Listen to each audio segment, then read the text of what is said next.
Yang terakhir, hadis riwayat Al-Bukhari nomor hadis 1187.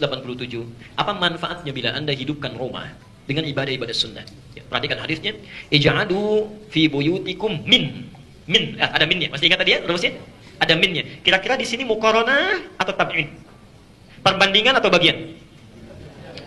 Bagus sekali. Ini bagian. Ya. Ij'adu fi buyutikum, jadikanlah di rumah-rumah Anda min salatikum.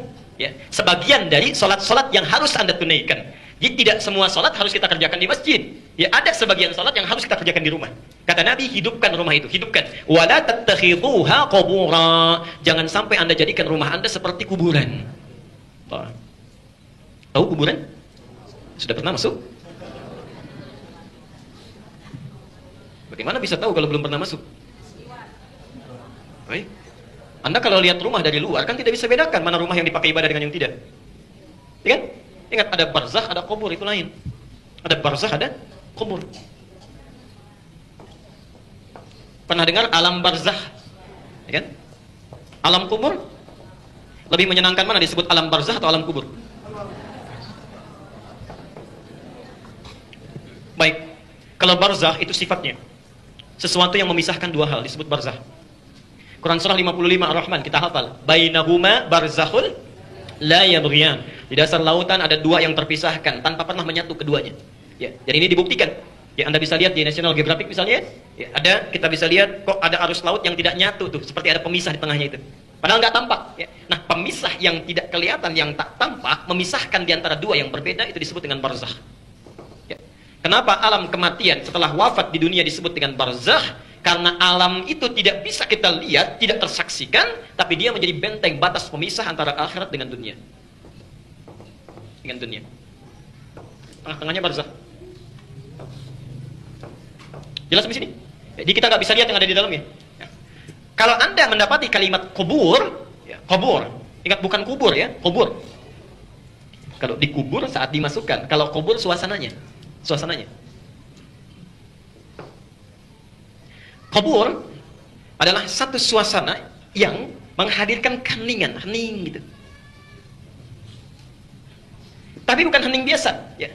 Keheningan yang melahirkan satu getaran tersendiri.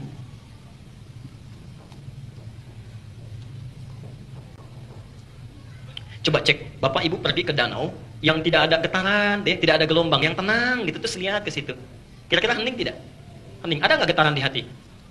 Belum tentu, cuma hening saja kan? Hening. Tapi coba lewat alam kubur, ya, alam barzakh tuh, lagi ditumpulin, begitu lewat ke situ aja, sambil jalan, jangan pakai mobil, jalan begini. Baik, hening tidak suasananya? Hening. Ada getaran nggak di hatinya? Itu poinnya. Jelas ya? Pelan-pelan. Nah, pelan-pelan, sebentar.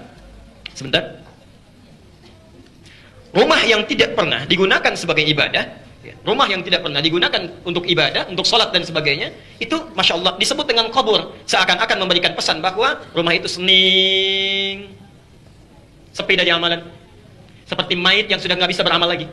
Ya. Ini kalimatnya tajam sekali, bukan cuma tempatnya, karena di dalam kubur itu sesuatu yang menyebabkan bergetar itu apanya? Lihat makna, kedalaman maknanya. Yang menyebabkan kita bergetar ketika lewat ke alam kubur itu apanya? Sebetulnya bukan tempatnya, tapi yang ada di dalam tempat itu, yang sudah nggak bernyawa itu. Itu disebut apa? Mayit. Ingat, ada mayit itu beda. Mayitun dengan mayitun itu beda. Kalau yang ini orang yang belum meninggal, ya. Calon meninggal. Saya, bapak, ibu itu mayit pakai tasdid. Ya. Jadi jangan tersinggung begitu keluar dari sini, Pak, mayit ya. Iya, sama seperti bapak, gitu aja, sederhana, mayit. Tapi kalau tasdidnya hilang, mayit itu artinya orang yang sudah kehilangan rohnya, nafasnya sudah hilang. Ya. Maka hilang tasdidnya, dicabut, diambil tasdidnya ke atas nih, dicabut. Ya. Siapa yang ngambil tasdidnya? Namanya maut. Ya. Jadi maut mengambil tasdid ini sehingga tersisa bulatannya. Quran surah 32 ayat yang ke-11. Qul yatawaffakum malakul mautil ladzi wukkila bikum. Quran surah ketiga ayat 185. Ya. Kullu nafsin dha'iqatul maut, ini yang ngambil. Nih, sehingga tersisa ini saja. Kalau sudah dibawa ke dalam keranda, berubah namanya menjadi jenazah. Ya. Jadi yang membuat orang begitu bergetar keadaannya, itu karena ada mayit di dalamnya. Nah, yang dilihat jangan getarannya. Nabi menyerupakan rumah yang tidak pernah digunakan sebagai ibadah, khususnya sholat, itu tidak ubahnya seperti kuburan, sifat heningnya. Yang kedua, sifat getarannya bukan getarnya, tapi ubahnya, maaf sekali lagi, penghuninya tidak ubahnya seperti mayit. Itu maksudnya. Karena mayit tidak bisa beramal lagi. Ya. Jadi kalau yang di alam kubur nggak bisa sholat, itu wajar, karena sudah nggak ada amalan, nggak mampu. Tapi orang hidup masih nggak mau sholat, itu yang tidak wajar.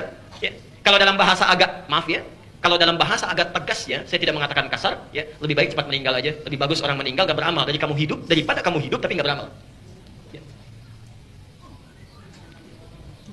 Kalau dalam bahasa yang lain, orang hidup yang di rumahnya gak pernah dipakai ibadah, lebih baik cepat meninggal aja.